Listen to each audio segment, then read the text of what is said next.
नमस्कार दोस्तों, आज हम सब फिर एक नए वीडियो के साथ क्लास की शुरुआत करते हैं। आज की आपकी यह class CTET previous year question की क्लास है, जो कि आपके आने वाले सीटेट एग्ज़ाम के लिए बहुत ही महत्वपूर्ण है। सीटेट एग्ज़ाम के लिए जितना ज़रूरी आपके लिए नए स्टडी मटेरियल हैं, उतना ही ज़्यादा ज़रूरी आपके लिए प्रीवियस ईयर क्वेश्चन भी हैं। इसीलिए अब इस चैनल पर आपको नए स्टडी मटेरियल के साथ साथ प्रीवियस ईयर क्वेश्चन को भी उपलब्ध कराया जाएगा। अगर आप इस चैनल पे नए हैं, चैनल को सब्सक्राइब जरूर करिए दोस्तों। यहाँ पे आपको सीटेट के सभी सब्जेक्ट का वीडियो और पीडीएफ उपलब्ध कराया जाएगा। आज हम सब यूथ कंपटीशन टाइम से जितने भी क्वेश्चन हैं प्रीवियस ईयर को, सभी को सॉल्व करने का प्रयास करेंगे। चलिए हम सब आगे बढ़ते हैं। आज हम सब 3 जनवरी 2022 को जो क्वेश्चन आया था, उसी का हम सब आज सोल्यूशन को समझने का प्रयास करेंगे। चलिए हम सब क्लास को शुरू करते हैं। इसमें आज हम सबसे पहले ईवीएस को कवर करेंगे।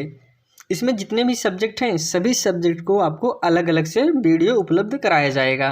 सबसे पहले हम सब ईवीएस को आज कवर कर रहे हैं। इसमें पहला क्वेश्चन है, निम्नलिखित में से कौन सा जानवर का आगे का दांत उसकी पूरी जिंदगी बढ़ता रहता है? ऑप्शन है बिल्ली का, गिलहरी का, सांप का या फिर बाघ का।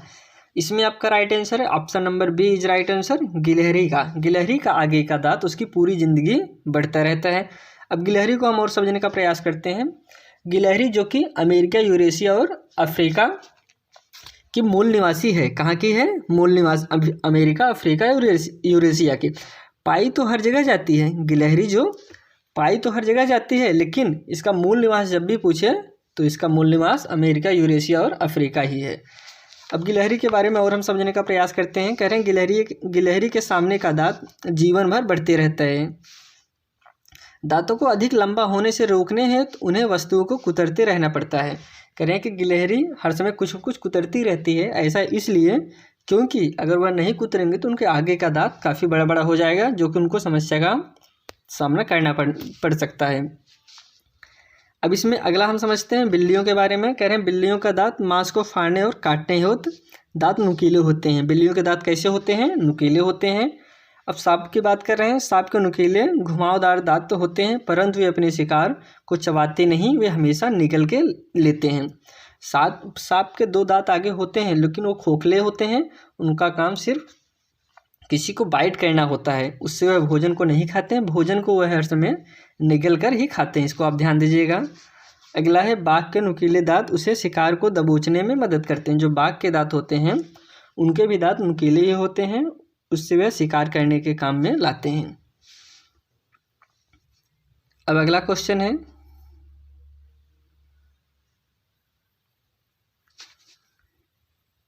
कह रहे हैं कि नीचे दिए गए विकल्पों में से मधुमक्खी की सर्वाधिक उपयुक्त विशेषताएं पहचानिए। पहला है केवल रानी मधुमक्खी ही अंडे देती है। दूसरा, नर मक्खी के कार्यकर्ता के रूप में कोई भूमिका नहीं है, या फिर सभी मादा मक्खी अंडे देती हैं, या फिर कार्यकर्ता मक्खी भोजन को खोजती हैं और उसे छत्ते में लेकर आती हैं। आपके पास कुछ विकल्प दिए गए, इसमें से कौन कौन सा विकल्प सही है उसी को आपको बताना है। पहला कह रहे हैं ए बी सी, या फिर दूसरा है ए और सी, या फिर तीसरा है ए बी और डी, और चौथा है ए और डी। कह रहे हैं कि केवल रानी मधुमक्खी अंडे देती हैं। ये पहला ऑप्शन एकदम आपका राइट है। दूसरा, नर मक्खी कार्यकर्ता के रूप में कोई विशेष भूमिका नहीं होती है, ये भी आपका राइट है। कह रहे हैं सभी मादा मक्खी अंडे देती हैं, एक गलत है दोस्तों। सिर्फ जो रानी मक्खी होती है वही अंडे देती हैं, बाकी और कोई मधुमक्खी जो है अंडे नहीं देती हैं। इसको आप ध्यान दीजिएगा। अब कह रहे हैं कार्यकर्ता मक्खी भोजन को खोजती हैं और उसे छत्ते में लेकर आते हैं, ये भी आपका आंसर सही है। अब जिसमें आपका ए बी डी होगा वही आंसर आपका सही होगा। इसमें जो है ए बी और D, option number C is right है। अब यहाँ पे मधुमक्खी की बात हो रही है, तो इसको हम समझने का प्रयास कर लेते हैं।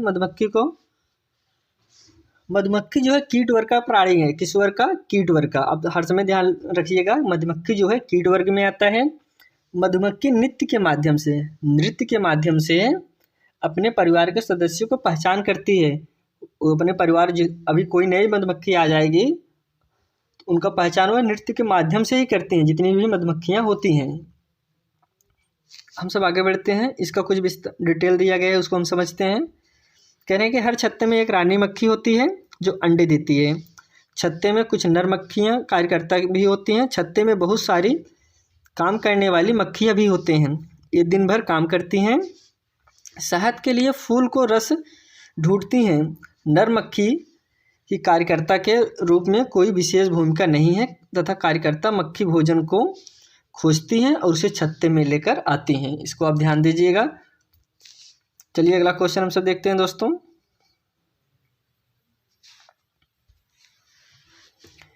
कह रहे हैं कि वे व्यक्ति जो वनों में कम से कम 25 वर्ष से रह रहे हैं उनका वन भूमि और उसमें होने वाली उपज पर अधिकार हो जाता है। यह एक्ट लिया गया था। ऑप्शन है पहला वन एक्ट 2007, या फिर भारतीय वन एक्ट 1927, या फिर राष्ट्रीय वन नीति 1988, या फिर भारतीय वन संशोधन एक्ट 2009। इसमें आपको राइट आंसर बताना है। इसमें आपका राइट आंसर है option number A is right answer, one act अधिकार 2007। अब इसके बारे में हम कुछ डिटेल से जानने का प्रयास करते हैं। वन एक्ट के अधिकार 2007 थे। कह रहे हैं कि यह अधिनियम अनुसूचित जाति और अन्य पारंपरिक निवासियों की वन भूमि में, यह जो एक्ट था इन्हीं सब के लिए था, वन भूमि में अधिकारों और कब्जों को मान्यता देता है। ये जो एक्ट था इन लोगों को उस एरिया में रहने और कब्जा करने का अधिकार देता था। और यह कहता था जो पीढ़ियों से जंगल में निवास कर रहे हैं उनके लिए उन्हें जंगल से निकालना नहीं जाना चाहिए, बल्कि उन्हीं को उस जंगल का रक्षा करने के लिए रख देना चाहिए कि हाँ आप ही इस जंगल की रक्षा करिए। इस एक्ट में ऐसा प्रावधान था। चलिए दोस्तों हम सब आगे बढ़ते हैं। इसके बारे में कुछ डिटेल दिया गया है, उसको समझने का प्रयास कर रहे हैं। कह रहे हैं कि एक व्यक्ति जो वनों में कम से कम 25 वर्ष से रह रहे हैं उनका वन भूमि और उसमें होने वाली उपज पर अधिकार हो जाता है। यह एक्ट वन एक्ट अधिकार 2007 से लिया गया है। अगला क्वेश्चन है झूम खेती। अब ऑप्शन आपके पास दिया गया है जैव खेती, काट और दग्ध खेती, या फिर कीटनाशकों की सीमित उपयोग, या फिर रासायनिक खाद का सीमित उपयोग। इसमें आपका राइट आंसर होगा option number B is right answer, काट और दग्ध की खेती। झूम खेती को हम सब काट और दग्ध की खेती के नाम से भी जानते हैं। अब झूम खेती की बात हो रही तो इसको हम और समझने का प्रयास करते हैं। अब झूम खेती में जो है जो जंगल होते थे उसको काट कर उसे जला दिया जाता था। फिर उसके जलाने से जो राख होती थी वहाँ पर वो खेती करते थे, फिर उसे छोड़कर दूसरे जगह चले जाते थे। इस प्रकार खेती करने को ही हम झूम खेती के नाम से जानते हैं। इसको हम एक और नाम से जानते हैं काट और दग्ध खेती। अब इसकी हम कुछ व्याख्या समझने के प्रयास करते हैं। कह रहे हैं झूम खेती काट और दग्ध खेती है। यह फसल काटने के बाद ज़मीन के कुछ साल तक आराम करने देते हैं जिसमें खेती नहीं करते हैं। इस जगह जो बाँस या जंगल उग जाते हैं उन्हें उखाड़ते नहीं हैं, सिर्फ गिराकर जला देते हैं। यह राख जमीन में खाद का काम करती है। यह फसल पूर्णतः प्राकृतिक पर निर्भर होती है और उत्पादन बहुत कम हो पाता है। भारत के पूर्वोत्तर पहाड़ियों में आदिम जातियों द्वारा पाए जाने वाली फसल है।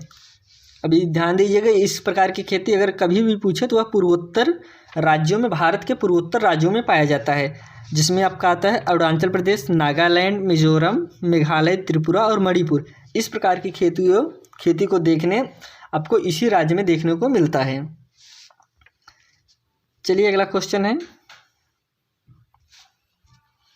कह रहे हैं रोनाल्ड रॉस को 1902 में चिकित्सा के क्षेत्र में नोबेल पुरस्कार शोध करने के लिए मिला। ऑप्शन है आपके पास डेंगू मच्छर से फैलता है, मलेरिया मच्छर से फैलता है, या फिर चिकनगुनिया मच्छर से फैलता है, या फिर प्लेग पिस्सुओं से फैलता है। इसमें आपका राइट आंसर है ऑप्शन नंबर बी, मलेरिया मच्छर से फैलता है। इसीलिए इनको 1902 में नोबेल पुरस्कार मिला था। अब इनको हम समझने का प्रयास करते हैं। जो रोनाल्ड रॉस हैं, देखिए दोस्तों, यह जो एक ब्रिटिश नागरिक हैं, लेकिन इनका जो कि जन्म कहाँ पे हुआ था? भारत के उत्तराखंड में हुआ था। इसको आप ध्यान दीजिएगा। मूल निवासी ये ब्रिटिश के भले हैं, लेकिन इनका जो है जन्म भारत के उत्तराखंड राज्य में हुआ था। अब इसको हम और डिटेल समझने का प्रयास करते हैं। कह रहे हैं रोनाल्ड रोज को 1902 में चिकित्सा के क्षेत्र में नोबेल पुरस्कार मलेरिया मच्छर से फैलता है शोध करने के लिए मिला था। किस लिए मिला था? इसी पे मलेरिया मच्छर से फैलता है, इसी के इन्होंने खोज किया था। 1905 में मरते हुए भी वे कह रहे थे कि कुछ ढूंढ लूँगा, नया ढूंढ लूँगा। अब चलिए आगे हम बढ़ते हैं। अगला क्वेश्चन है, यहाँ पे एक पौधे की बात कर रहे हैं। सिंकोना पेड़ के किस भाग का उपयोग मलेरिया के उपचार के लिए किया जाता है? ऑप्शन है जड़, छाल, पत्ते या फिर बीज। इसमें आपका राइट आंसर होगा option number B is right answer. सबको यह पता होगा सिंकोना का पेड़ के छाल से ही मलेरिया की दवा को बनाया जाता है। अब सिंकोना की बात हो रही तो यह सदाबहार वृक्ष है, सदाबहार वृक्ष में माना जाता है। यह रुबेसी कुल की वनस्पति है। किस कुल की? रुबेसी कुल की वनस्पति में माना जाता है इसके। और इसकी छाल से कुनैन नामक औषधि प्राप्त की जाती है, जो मलेरिया ज्वर के लिए बहुत ही कारगर साबित हुई है। यहाँ पे कह रहे हैं सिंकोना पेड़ के छाल के उपयोग मलेरिया के उपचार के लिए किया जाता है। कुनैन ऐसी दवा थी जिसने मलेरिया के प्रकोप होने पर विष को राहत दी थी। अब चलिए हम सब अगला क्वेश्चन देखते हैं। करेंगे सांप के जहरीले दांतों को कहा जाता है? क्या कहा जाता है? ऑप्शन है आपके पास कसक, विषदंत या फिर कृतक या फिर सल्क। इसमें आपका राइट आंसर है option number B is right answer, विषदंत। अब हम सांप के बारे में अच्छे से समझने का प्रयास करते हैं। अब देखिए दोस्तों, अगर यहाँ पे जहरीले सांपों की बात करें तो भारत में जहरीले सांप सिर्फ 4 ही होते हैं। नाग हो गया, जिसे हम किंग कोबरा भी कहते हैं, करैत होता है, अफाई होता है और दुबैया होता है। यही 4 सांप आपके जहरीले होते हैं, बाकी जहरीले सांप नहीं होते हैं। सांप को हम सरीसृप प्रजाति के जीव में रखते हैं। जो जीव सड़क कर चलता है उसे हम सरीसृप जीव कहते हैं। सांप को ही हम किसान मित्र भी कहते हैं। आप इसको ध्यान दीजिएगा कि कभी कभी पूछता है एग्जाम में कि किसान मित्र के नाम से, तो सांप को ही हम किसान मित्र भी कहते हैं। इसे किसान मित्र इसलिए कहा जाता है क्योंकि सांप ही जो है चूहों को खाता है और चूहे जो हैं आपकी फसल को बर्बाद करते हैं, इसलिए इसे हम किसान मित्र कहते हैं। चलिए अगला क्वेश्चन हम सब देखते हैं। कह रहे हैं निम्न में से भारत में मिलने वाला कौन सा सांप जहरीला नहीं है? ऑप्शन है आपके पास दुबैया, रसल वाइपर या फिर रफाई, भारत सैल अजगर या फिर करैत। अभी दोस्तों हमने आपको ऊपर बताया कौन कौन सांप जहरीले होते हैं। अब इसमें आप आसानी से फ़र्क कर सकते हैं कौन सांप आपका जहरीला नहीं है। इसमें आपको दुबैया भी बताया गया जहरीला है, अफाई भी बताया गया जहरीला है और करैत भी बताया गया है। लेकिन इसमें जो है भारतीय सैल अजगर पाइथन, यह जो है आपका जहरीला सांप नहीं है। अब हम सांप के बारे में और अच्छे से समझने का प्रयास करते हैं दोस्तों। ये आपका जहरीला सांप नहीं है, लेकिन कभी कभी एग्जाम में आता है कौन सा सांप घोंसला बना के रहता है, कौन सा सांप अपने बच्चों के पालने के लिए घोंसले की व्यवस्था करता है। इसमें नाग है, जो कि इसमें ऑप्शन नहीं, उसको समझिए कि नाग ऐसा सांप है जो कि घोंसले का प्रयोग करता है। सांप के 2 दांत होते हैं, इसको भी आप ध्यान दीजिएगा। सांप के कान नहीं पाए जाते हैं, इसको आप ध्यान दीजिएगा। सांप के कान नहीं होते हैं, लेकिन वह कंपन के त्वचा के अपने शरीर के त्वचा पर हुए कंपन को महसूस करता है, महसूस से ही वह समझ पाता है। कह रहे हैं सांप काटने की दवा सांप के जहर से ही तैयार की जाती है। जो सांप होता है इसके काटने की, जो इसे काटने के बाद दवा आपको लगाई जाती है, वह सांप के जहर से भी तैयार किया जाता है। उसका नाम सीरम है, इसको आप ध्यान दीजिएगा। चलिए हम सब अगला क्वेश्चन देखते हैं।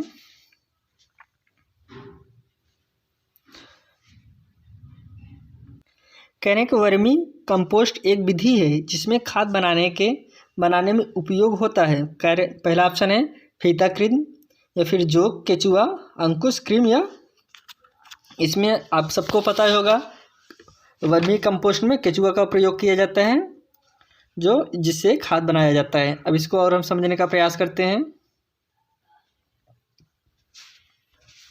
कह रहे हैं कि वर्मी कंपोस्ट एक विधि है जिसमें खाद बनाने में केचुए उपयोग होते हैं। इसे केचुआ खाद भी कहा जाता है। क्या कहा जाता है? केचुआ खाद भी कहा जाता है। यह पोषण पदार्थों से भरपूर एक उत्तम जैव उर्वरक है। यह केचुआ तथा अन्य कीड़ों के द्वारा वनस्पति एवं भोजन के कचरे आदि को विघटित करके बनाई जाती है। वर्मी कंपोस्ट में बदबू नहीं होती है, इसको ध्यान दीजिएगा। यह मक्खी या मच्छर नहीं बढ़ते हैं तथा वातावरण प्रदूषण नहीं होता है। जो आपकी रासायनिक खाद है उससे यह बहुत ही अच्छा होता है आपके वर्मी कंपोस्ट, लेकिन इसको बनाने में थोड़ा ज़्यादा समय लगता है और आदमी जो है मार्केट से रासायनिक खाद लेकर उपयोग कर लेता है। अब चलिए हम सब अगला क्वेश्चन देखते हैं। कह रहे हैं कि पश्मीना ऊन किस जानवर से मिलती है? ऑप्शन है आपके पास। यह पश्मीना के नाम से एक साल भी आती है जो कि बहुत फेमस है, उसको आप समझिएगा। पहला है भेड़, ऊँट या फिर बकरी या फिर एल्पेका। पश्मीना जो है ऊन, इसमें आपका राइट आंसर है सी से।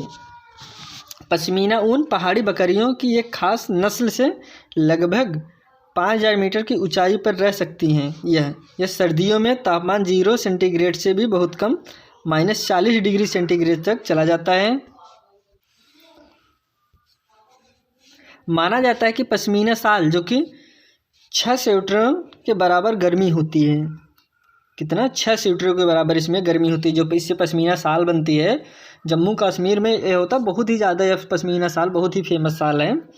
इतनी गर्मी पर मोटी बिल्कुल नहीं। इसे लद्दाख पश्मीना या कश्मीरी के नाम से भी जाना जाता है, इसको आप ध्यान दीजिएगा। अगला क्वेश्चन है, अधूरे जले जीवाश्म ईंधन में फैलती है। ऑप्शन है CO2 या फिर SO2 या फिर NO। इसमें आपका आंसर सही है। Option number A is right answer, CO अधूरे जले जीवाश्म ईंधन से फैलती है। अब इसके हम कुछ व्याख्या समझने का प्रयास करते हैं। कह रहे हैं कार्बन मोनोऑक्साइड CO2 एक रंगहीन गंधहीन गैस है जो पेट्रोल, डीजल और लकड़ी सहित कार्बन आधारित ईंधन के अधूरे जलने से पैदा होती है। कब पैदा होती है? जब कोई अधूरा मतलब कि कार्बन आधारित ईंधन के अधूरे जलने से पैदा होती है। यह सिगरेट जैसे प्राकृतिक और सिंथेटिक उत्पादों के दहन से उत्पन्न होता है। यह हमारे रक्त में प्रवेश करने वाले ऑक्सीजन की मात्रा को कम करता है। यह हमारी सजगता धीमी कर सकता है, हमें भ्रमित और नींद में डाल सकता है। CO, इसको आप ध्यान दीजिएगा, इसको हम कार्बन मोनोऑक्साइड कहते हैं। चलिए अगला क्वेश्चन है, कह रहे हैं पौधों में पानी देने के लिए प्रयुक्त तकनीक जिसमें संकीर्ण नालियों से पानी सीधा पौधे के आधार में दिया जाता है कहलाती है नैनो सिंचाई, माइक्रो लघु सिंचाई या फिर फेमटो सिंचाई या फिर ड्रिप सिंचाई। इसमें आपका राइट आंसर है ड्रिप सिंचाई। कह रहे हैं कि उसे हम ड्रिप सिंचाई कहते हैं। अब इसकी हम कुछ व्याख्या समझ लेते हैं। पौधे में पानी देने के लिए प्रयुक्त तकनीक जिसमें संकीर्ण नालियों से पानी सीधा पौधे के आधार में दिया जाता है ड्रिप सिंचाई कहलाती है। यह सिंचाई की वह विधि है जिसमें सिंचाई के जल को पौधे के जड़ क्षेत्र में बूंद बूंद करके पहुंचाया जाता है। इस विधि का विकास इजराइल में किया गया था। कहाँ पे किया गया था? इसको आप ध्यान दीजिएगा, इजराइल में किया गया था। यह अब विधि सभी देशों में लोकप्रिय होती जा रही है। अगला क्वेश्चन है, कह रहे हैं निम्न में से कौन सा पौधा कीटों को जाल में फंसाता है और खा जाता है? ऑप्शन है आपके पास कसकुटा पौधा या फिर सूरजमुखी का पौधा या फिर कैक्टस का पौधा या फिर घटपैडी पौधा। इसमें आपका राइट आंसर है option number D is right answer. अगर आपने थ्योरी क्लास को अटेंड किया होगा, इसके बारे में हम सब बहुत डिटेल से पढ़े थे कि घटपैडी पौधा का काम क्या होता है, कैसे क्या करता है, उसमें हम आपको बहुत अच्छे से बताए हैं। अब यहाँ पे भी समझ लेते हैं घटपैडी पौधा कहते किसे हैं। अब घटपैडी पौधे के बारे में अगर हम बात करें तो यह ऑस्ट्रेलिया, इंडोनेशिया और भारत के मेघालय राज्य में पाया जाता है। इसको आप ध्यान दीजिए कि जितने भी घटपैडी पौधे से जितने भी क्वेश्चन आपके बन सकते हैं, सारे क्वेश्चनों को हम अच्छे से यहाँ पे समझ ले रहे हैं। घटपैडी को निपंथेसिस पौधे के नाम से भी जानते हैं। यह नमी स्थान जहाँ होता है और जहाँ दलदली स्थान होता है वहीं पर यह पाया जाता है। करें शिकारी पौधा माना जाता है, इसको हम शिकारी पौधा भी मानते हैं, परंतु यह शिकार का कार्य नाइट्रोजन के स्थिरीकरण के लिए करता है और जीवाणुओं के द्वारा परिवर्तित किए गए नाइट्रेट का प्रयोग करता है। शिकारी पौधा माना जाता है लेकिन यह शिकार करता नहीं है, इसको आप ध्यान दीजिएगा। इसमें विशेष प्रकार की खुशबू निकलती है जो कीड़े मकोड़े और छोटे जीव अपनी ओर आकर्षित करके यह घड़े के आकार को तब बंद कर लेता है, उसमें वह मर जाते हैं। चलिए हम सब अगला क्वेश्चन देखते हैं। वर्षा के पानी को भविष्य में उपयोग करने के लिए संचित करना कहलाता है। क्या कहलाता है? ऑप्शन है वर्षा के पानी को इकट्ठा करना, वर्षा के पानी को पंप करना, या फिर वर्षा का उत्खनन, या फिर वर्षा के पानी का संचयन। इसमें डी ऑप्शन आप सही है एकदम। वर्षा के पानी का संचयन मतलब इकट्ठा करना, यही कहलाता है कि वर्षा का पानी का संचयन करना कहलाता है, जिसका हम भविष्य में उपयोग कर सकें। इसका कहीं कहीं पे वर्षा के ही पानी से हम सब तालाब उलाब भर जाता है, ताकि जब पानी की कमी होती है उसी तालाब के पानी से हम सब अपना खेत सींचते हैं। यही सब जो है वर्षा का संचयन कहलाता है। इसका हम डिटेल समझने का प्रयास कर रहे हैं। करें वर्षा के पानी को भविष्य में उपयोग करने के लिए संचित करना वर्षा के पानी का संचयन कहलाता है। क्या कहलाता है? वर्षा का पानी का संचयन कहलाता है। वर्षा जल संचयन की एक तकनीक है जिसका उपयोग भविष्य में इस्तेमाल करने के उद्देश्य से, जैसे कृषि आदि के लिए अलग अलग संसाधनों के माध्यम से के इस्तेमाल के द्वारा बारिश के पानी को बचाकर रखना, इकट्ठा करना एक प्रक्रिया है। अब चलिए हम सब अगला क्वेश्चन देखते हैं। करें निम्नलिखित में से कौन से रोग मच्छर से फैलते हैं? आपके पास ऑप्शन है, पहला ऑप्शन है मलेरिया, निमोनिया, डेंगू या फिर चिकनगुनिया। अब आपको ऑप्शन दिया गया है ए और सी, बी सी डी, या फिर ए सी और डी और या ए। इसमें आपका राइट आंसर होगा option number C is right answer, A C और डी। करें मलेरिया मच्छर से फैलता है, राइट है। निमोनिया जो है मच्छर से नहीं फैलता, लेकिन डेंगू आपको ही पता होगा यह जो कि भी मच्छर से फैलता है, और चिकनगुनिया ये भी जो है मच्छर से ही फैलता है। इसमें जो कि निमोनिया मच्छर से नहीं फैलता। अब इसके बारे में हम सब कुछ विस्तार पूर्वक समझने का प्रयास करते हैं। करें मलेरिया, डेंगू, चिकनगुनिया रोग मच्छर से फैलते हैं, जबकि निमोनिया फेफड़ों का एक संक्रमण है। कैसा है? निमोनिया जो कि फेफड़ों का एक संक्रमण है जो वायरस, बैक्टीरिया या कवक के कारण होता है। किसके कारण? इसको आप ध्यान दीजिएगा दोस्तों। निमोनिया जो है वायरस, बैक्टीरिया या कवक के कारण होता है। निमोनिया के अधिकांश मामले तब शुरू होते हैं जब संक्रमण कण नाक और मुंह से सांस लेते हैं, वायुमार्ग से फेफड़े में जाते हैं। निमोनिया एक ही समय में एक या दोनों फेफड़ों को प्रभावित कर सकता है। अगला क्वेश्चन है,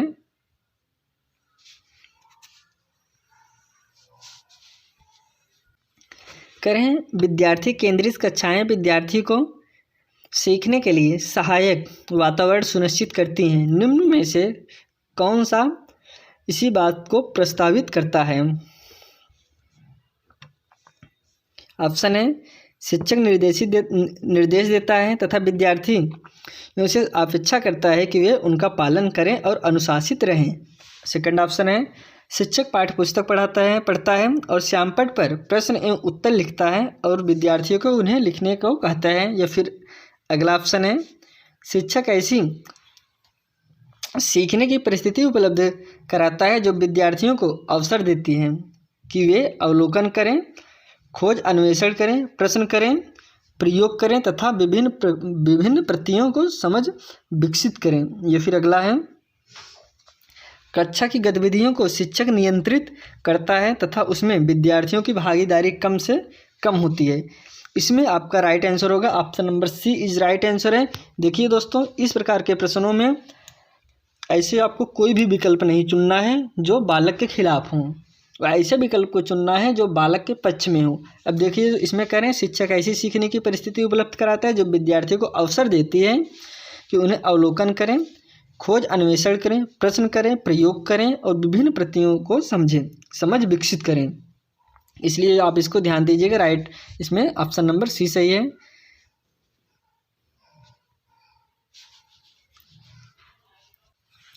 अगला क्वेश्चन है इसमें, कक्षा 5 के अध्याय दीवार के उस पार में एक शिक्षक आरिफ अपने छात्रों से जो खेल वो खेलते हैं उनके अनुभव साझा करने को कहते हैं। निम्न में से कौन सा उसके प्रयास को सबसे ज़्यादा स्पष्ट करेगा? ऑप्शन है खेलों से संबंधित नियम को समझ का विकास, या फिर खेलों से संबंधित मूल्यों का विकास, या फिर कुछ मुद्दों की समझ का विकास, जैसे लड़के व लड़कियों के लिए एक जैसे खेल, सभी के लिए समान अवसर तथा टीम भावना, या फिर व्यक्तिगत अनुभव को साझा करने की क्षमता का विकास। इसमें देखिए दोस्तों, सबसे ज़्यादा जो सटीक आंसर है मिल रहा है कि इसमें सभी का ख्याल किया जा रहा है। आप उस विकल्प को जरूर चॉइस करिए जिसमें सभी लड़कों लड़कियों के सभी का सम्मान किया जाए, सभी की भावनाओं को समझा जाए। वह विकल्प आपके लिए हर समय सही रहेगा सीटेट एग्जाम में। अब इसकी हम कुछ व्याख्या समझ लेते हैं। करें, कक्षा 5 के अध्याय दीवार पर उस पार एक शिक्षक आरिफ अपने छात्रों से जो खेल वे खेलते हैं उनके अनुभव साझा करने को कहता है। कुछ मुद्दे पर समझ, जैसे कि लड़के लड़कियां सभी के लिए समान अवसर, टीम भावना इत्यादि। बच्चों को प्रोत्साहित करें, क्या करें? बच्चों को प्रोत्साहित करें कि वे टीम गेम्स में अपने लिए ना खेलकर टीम के लिए मिलकर खेलें। बच्चों को यह समझ बनाने की कोशिश करें कि खिलाड़ी की योग्यता की पहचान उसके खेल से है, ना कि उसके जाति या आर्थिक स्थिति से है। अगला क्वेश्चन है, निम्न में से कौन सी विधि प्राथमिक कक्षाओं में ईवीएस की समझ के लिए सबसे उपयुक्त है? ऑप्शन है व्याख्यान विधि, चाक एवं टाक विधि, या फिर जांच आधारित शिक्षण, या फिर जग एवं मग पद्धति। इसमें आपका जो कि राइट आंसर है जांच आधारित शिक्षण। देखिए, आप सिर्फ व्याख्यान के जरिए, व्याख्यान है सही है, लेकिन सिर्फ व्याख्यान के ही जरिए पढ़ाएंगे तो वो गलत है। सिर्फ आप बोल के चले जाएं, बच्चों को कुछ लिखाएं ना, कुछ समझाएं ना, तो फिर वह गलत हो जाएगा। आप उनको समझाने के साथ साथ कुछ लिखाएं, कुछ चेक भी करें। या फिर चाक आप सिर्फ ब्लैक बोर्ड पर लिख दें, बच्चे पढ़ रहे हैं कि नहीं पढ़ रहे हैं इसको नहीं समझेंगे तब भी गलत है। करें जाँच आधारित, यह जो कि आपका राइट आंसर होगा। अब इसकी व्याख्या समझने का प्रयास करते हैं। जांच आधारित शिक्षण प्राथमिक कक्षाओं ईवीएस को समझ के लिए सबसे उपयुक्त उसमें पूछताछ आधारित शिक्षा के रूप में जाना जाता है। पूछताछ आधारित शिक्षा अक्सर व्याख्यान के बजाय एक सुविधाकर्ता द्वारा सहायता प्रदान की जाती है। चलिए हम सब अगला क्वेश्चन देखते हैं। कह रहे हैं ईवीएस के शिक्षण में क्षेत्रीय भ्रमण महत्वपूर्ण है। निम्न में से कौन सा विकल्प इस प्रकार के भ्रमण के लिए सही है? ऑप्शन है पूर्व योजना तथा प्रतिपुष्टि क्रियाकलाप के साथ स्कूल के नज़दीक किसी स्थान पर जाना, या फिर किसी दूर दराज पर परिचित स्थान पर जाना, या फिर किसी नज़दीक स्थान पर जाना, या अपनी पसंद के किसी जगह पर जाना। इसमें कि आपका राइट आंसर होगा option number A is right answer. पूर्व योजना तथा प्रतिपुष्टि क्रियाकलाप के साथ स्कूल के नज़दीक किसी स्थान पर जाना। कह रहे हैं कि आप कहीं भी जाना हो सबसे पहले उसका योजना बनाना चाहिए, कैसे जाना है, क्या लेके जाना है, क्या लेके नहीं जाना है, यह सब की एक योजना बनाएं। उनको अपने साथ क्या क्या ले जाना चाहिए, बच्चों को इसका विशेष उनको जानकारी देनी चाहिए। इसलिए ऑप्शन ए इज राइट है। चलिए हम सब अगला क्वेश्चन देखते हैं। अगला क्वेश्चन है एक ईवीएस की कक्षा को एक खुशगवार कक्षा होना चाहिए। इस संदर्भ में निम्न में से कौन सा कथन सही होगा? ऑप्शन है शिक्षक कक्षा में खुश रहता है और विद्यार्थी उनके निर्देश का खुशी खुशी पालन करते हैं, या फिर सख्त अनुशासन का संचालन करना जिसमें वे लिखित कार्यों को केंद्रित रहें, या फिर अगला ऑप्शन है अवलोकन अन्वेषण प्रश्न पूछना एवं क्रियाकलाप कराना, या फिर अगला है सुनिश्चित करना कि वे पुस्तक को पढ़ें तथा बेहतर समझ के लिए पाठ्य विषय को रेखांकित करें। देखिए दोस्तों, पहला ऑप्शन तो आपका एकदम से नहीं होगा, क्योंकि उसे निर्देशित करने का आप किसी को आदेश, इसमें बच्चों को एक तगड़ा आदेश नहीं दे सकते, नहीं आपको यह करना है, आपको जबरी कोई काम नहीं करवाना है, निर्देश का पालन करना है, इस प्रकार के आंसर को आपको नहीं टिक करना है। अब यहाँ पे सख्त अनुशासन की बात करें, ये भी नहीं होगा। इसमें जो कि दो मिल रहे हैं, लेकिन सबसे ज़्यादा जो कि मैच कर रहा है अवलोकन और अन्वेषण या प्रश्न पूछना एवं क्रियाकलाप कराना है। यह आपका एकदम राइट आंसर है। अब इसको हम व्याख्या के जरिए समझने का प्रयास कर रहे हैं। करें शिक्षण अधिगम प्रक्रिया को प्रभावशाली बनाने के लिए सहायक होती है। ये जो सारी प्रक्रिया बताए हैं यह शिक्षण अधिगम में बहुत ही सहायक होती हैं। ऐसा कहा जाता है कि शिशु जिन तरीकों से सीखते हैं उनमें से एक प्रक्षेपण है आसपास की वस्तुएं देखना, उनका विश्लेषण करना तथा उनसे प्रेक्षणों से कुछ सीखना और अपने अनुभवों पर आधारित ज्ञान के निर्माण एवं पुनः निर्माण का मूल है, जिस कक्षा को और भी रोचक बनाया जा सकता है, इससे कक्षा को और भी रोचक बनाया जा सकता है। अब अगला क्वेश्चन है, करें बच्चों में विश्लेषणात्मक विचार विकसित करने के लिए वंश वृक्ष एक उपयोगी उपकरण है। वंश वृक्ष फैमिली ट्री। अब फैमिली ट्री को आपको हम थ्योरी क्लास में अच्छे से समझाए थे, अब यहाँ पे भी हम समझ लेते हैं। करें पहला है, यह संयुक्त परिवार उनके संबंध के बारे में है या फिर यह केवल निकट परिवार के सदस्य के बारे में है, यह केवल दादा दादी नाना नानी के बारे में तथा परिवार के अन्य सदस्य से उनके आपसी संबंध के बारे में है, या फिर यह अनेक पीढ़ियों से परिवार के सदस्य के आपसी संबंध के बारे में है। देखिए दोस्तों, अगर हम फैमिली ट्री की बात करें, पारिवारिक वृक्ष की बात करें, तो इसमें जो है ऑप्शन नंबर आपका डी राइट आ रहा है, क्योंकि यह अनेक पीढ़ियों से परिवार के सदस्यों के आपसी संबंध के बारे में है। कैसा है, जितने भी परिवार में से सदस्य हैं उसको सभी को इसमें लिया जाता है फैमिली ट्री में। अब अगला क्वेश्चन है, यहाँ पे हम समझ लेते हैं, इसकी व्याख्या भी समझ लेते हैं। करें बच्चों में विश्लेषणात्मक विचार विकसित करने के लिए वंश वृक्ष एक उपयोगी उपकरण है, क्योंकि यह अनेक पीढ़ियों से परिवार के सदस्यों के आपसी संबंध के बारे में बताता है। यह एक परिवार का पेड़ एक प्रकार का चार्ट या आरेख है जो परिवार की पीढ़ियों का प्रतिनिधित्व करता है और पूरे वर्ष में कैसे जुड़े रहते हैं। एक परिवार पेड़ में नाम, जन्मतिथि, विवाह तिथियाँ और चित्र शामिल हो सकते हैं। परिवार के पेड़ सरल हो सकते हैं। अगला आपका ऑप्शन है, अगला क्वेश्चन है, ईवीएस में आकलन का संकेतक है। ऑप्शन है चर्चा करना, स्मरण करना, कथन देना या फिर सूची बनाना। देखिए यहाँ पर आकलन की बात करें, ईवीएस में आकलन का संकेतक है, आकलन का संकेतक को चर्चा करना है। इसमें आपका राइट आंसर है ऑप्शन ए इज राइट है, चर्चा करना।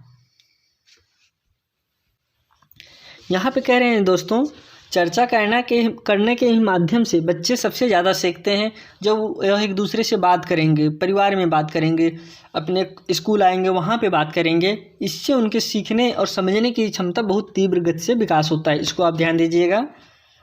अब चलिए हम सब अगला क्वेश्चन देखते हैं। करें कक्षा 3 के विषय मानचित्रण के अंतर्गत कौन सा क्रियाकलाप छात्रों के लिए सबसे उपयुक्त होगा। ऑप्शन है उनसे अपने घर का रेखाचित्र बनाने को कहना, या फिर उनसे उनके घर से स्कूल का रास्ता अंकित करने को कहना, या फिर उनसे अपनी कक्षा का चित्र बनाने को कहना, या फिर उनसे उनके आसपास का रेखा चित्र बनाने को कहना।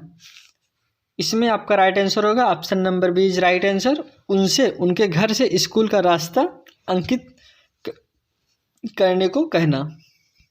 अब इसकी हम व्याख्या भी समझ लेते हैं। कह रहे हैं कक्षा 3 के विषय मानचित्रण के अंतर्गत उनके घर से स्कूल का रास्ता अंकित करने को कहना सबसे उपयुक्त होगा, क्योंकि मानचित्र मानव और वातावरण के पारस्परिक संबंध की व्याख्या में यह प्रत्यक्ष योगदान देता है तथा पूर्व संकल्पनाओं के बीच जुड़ाव का वर्णन करता है।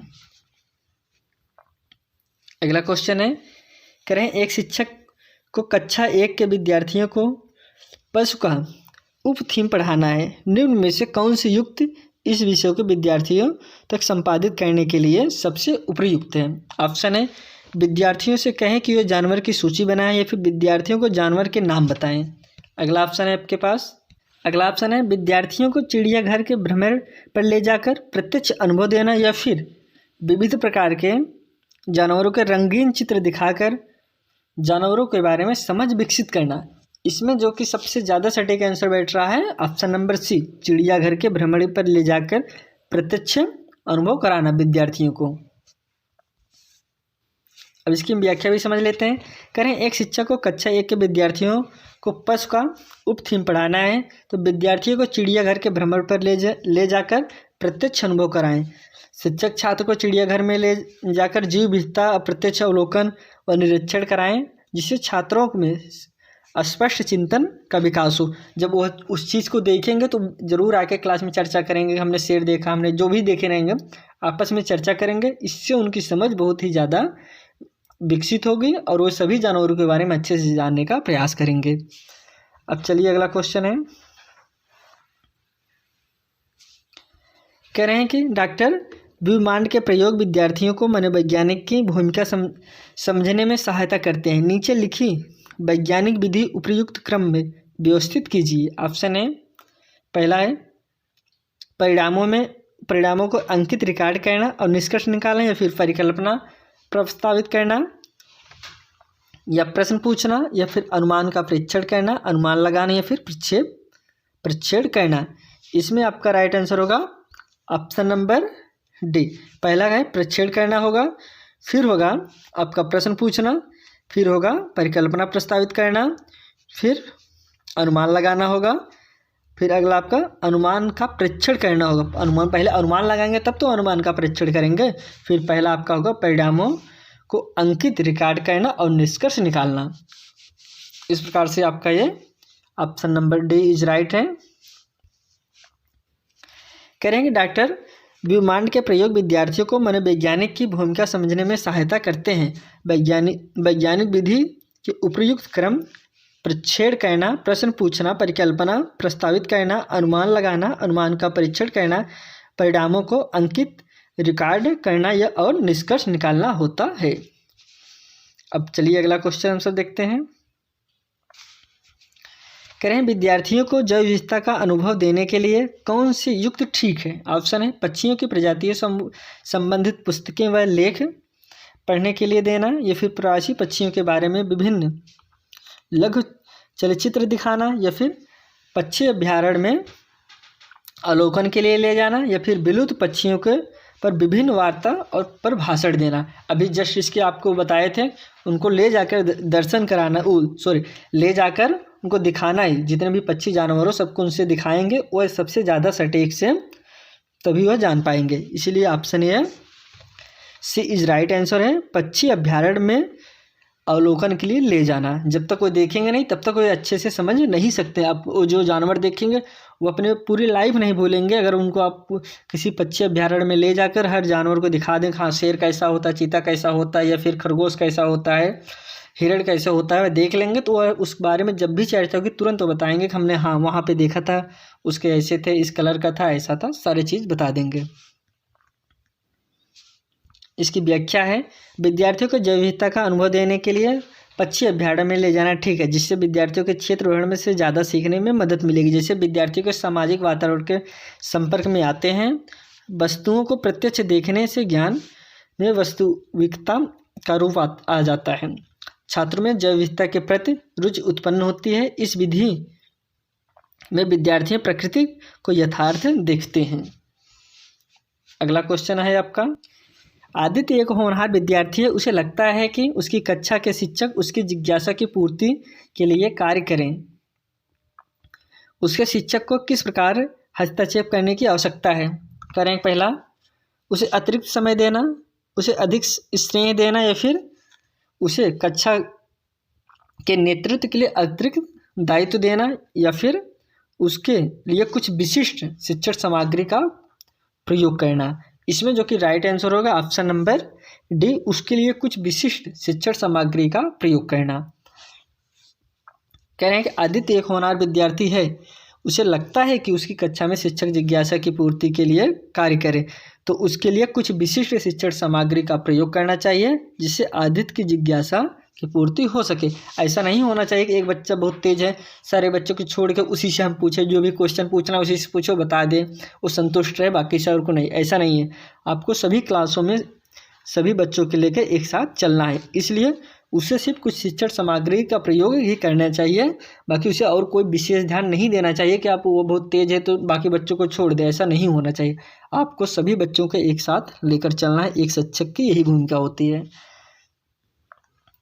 अगला क्वेश्चन है, इनमें से क्या पर्यावरण अध्ययन का भाग है? ऑप्शन है विज्ञान, सामाजिक विज्ञान और पर्यावरण शिक्षा से संबंधित मुद्दे और सरोकार, या फिर पर्यावरण शिक्षा की अवधारणाएं, सामाजिक विज्ञान के मुद्दे या सरोकार, या फिर सामाजिक असमानता से संबंधित मुद्दे और सरोकार। इसमें जो कि पर्यावरण अध्ययन का भाग ही विज्ञान भी होता है, सामाजिक विज्ञान भी होता है, पर्यावरण शिक्षा से संबंधित मुद्दे और सरोकार। ये सब पहला ऑप्शन जो है आपका सही है, बाकी नहीं सही है, इसलिए option number A is right है।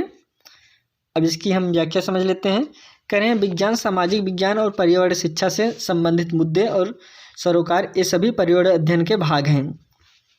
पर्यावरण मूलतः पारिस्थितिकी के सिद्धांत, प्राकृतिक संसाधन तथा प्रबंधन का मिलाजुला परिवेश है। पर्यावरण ही किसी भी जीवित रहने योग्य परिस्थिति का निर्माण करता है। अगला क्वेश्चन है, धीमी गति से सीखने वाले विद्यार्थियों के लिए पर्यावरण अध्ययन में सिखाने के लिए नाटक एक उत्तम विधि मानी जाती है। कौन सा कारण नाटक चुनने के लिए सबसे उचित है? ऑप्शन है आपके पास, पारंपरिक नाटकीय विधाएं बालक के लिए विषय वस्तु से उसे जोड़ने में सरल है, या फिर